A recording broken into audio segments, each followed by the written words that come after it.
Shouting and silence, the most dramatic and audible of our in-between theologically polar opposite themes so far this Lent. The optics and acoustics of the palm procession juxtaposed with Christ's weeping over Jerusalem in the next scene are a stark contrast, a beginning to this Passion Week. There doesn't seem to be much of the in-between during Holy Week.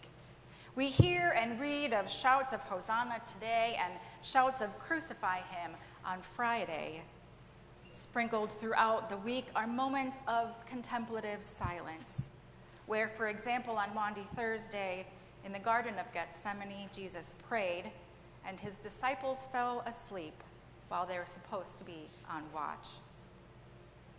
In between things occur when during that silence, in between things occur when during that silence and slumber, Pilate's soldiers ascended upon and arrested Jesus. Perhaps another in-between was the meal in that upper room, the meal that we will remember this Thursday evening, the Last Supper.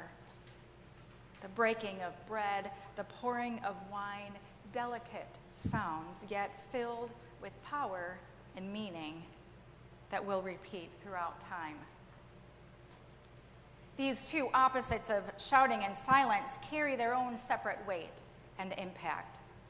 When you need to be heard, do you shout or are you silent?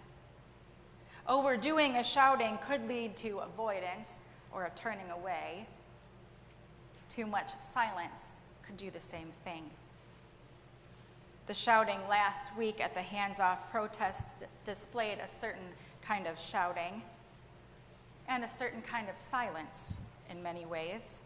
The chants of the over 1,200 protests in communities both large and small and everything in between throughout our country and even throughout the world could be heard just as much as the shouts of things written on signs that were sprinkled throughout and circulated online in the aftermath. Which of that shouting carried more impact? Responses to these protests have been met with shouting and silence as well, from all over and in between. The PCUSA and more than 24 other faith groups filed a lawsuit in response to a rescission of the Department of Homeland Security's sensitive locations policy. That policy had restricted Immigration and Customs Enforcement, or ICE, from conducting immigration raids, arrests, and other enforcement actions in houses of worship. On behalf of the General Assembly of the PCUSA, Stated Clerk Reverend Ji-Hoon Oh writes this: guided by their call to welcome the stranger and belief in the inherent dignity of all people, the PCUSA actively advocates for and works toward more immigration laws and processes. That the policy statement of God alone is the Lord of the conscience, which was adopted in 1988 by our 200th General Assembly of the PCUSA, sought to articulate the conditions of the civil society necessary to be free and effective conduct of the church's mission and ministry, because these are a vital dimension of our Presbyterian witness and responsibility, both for the free exercise of religion in our country and for the common good.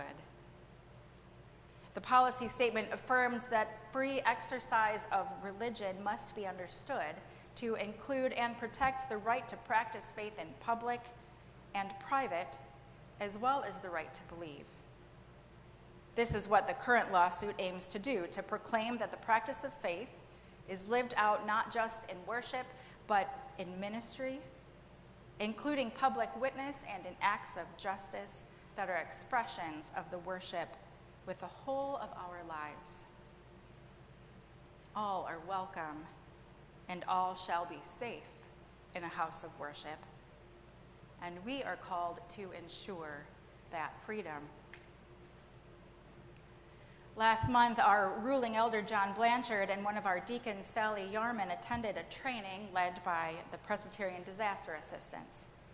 The focus on this training was on creating policy and procedure for lockdowns and active shooter situations, something we certainly ought to have a plan for, and then train our ushers. But in light of these recent policy changes, John was also hoping for some direction in creating procedures in the event that Immigration and Customs Enforcement, or ICE agents, will arrive at our house of worship. This kind of thing isn't totally new to us. 2 years ago, we decided to hire security for our joint worship service with Congregation Shalom.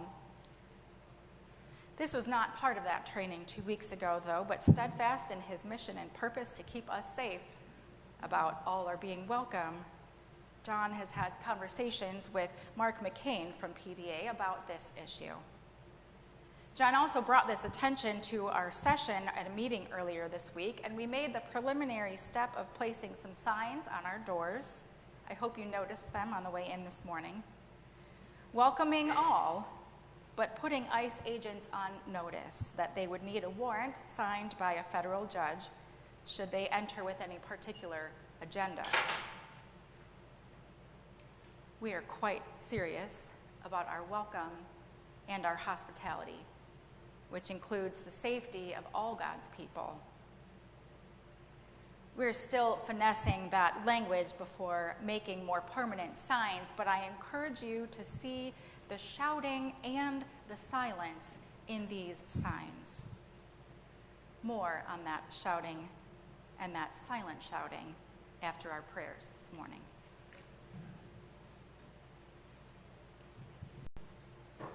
When told by some Pharisees to make his disciples cease their shouts of Hosanna, Jesus answered, "If they were silent, the stones would shout out." Even if our voices are silent, nothing could stop the silent voice of creation from proclaiming blessings upon Christ. Luke is the only gospel where the crowd shouts not Hosanna, but rather proclaims that Christ is the King who comes in the name of the Lord. Peace in heaven and glory in the highest. Creation shouts its blessings on Christ who comes in the name of the Lord, and they shout for peace. That kind of shouting can ring even in silence. For sometimes when you need to be heard, you have to be quiet so that others will lean in to hear you. Sometimes shouting can come in the optics and not the acoustics. The day before the hands-off protests, a religious freedom lawsuit filed by the PCOSA and more than 24 faith partners was heard in court. On the eve of that hearing, faithful people gathered outside the National City Christian Church in Washington for a 75-minute vigil. Reporting on this vigil, Presbyterian News Service reporter Mike Ferguson called the vigil heartfelt. Optics speaking louder than acoustics. This is silent shouting. They sang, "Lord, prepare me to be a sanctuary and let there be love." And leaders of councils of churches and national faith networks preached. They read from Deuteronomy 10 about loving our neighbor, for you were strangers in the land of Egypt.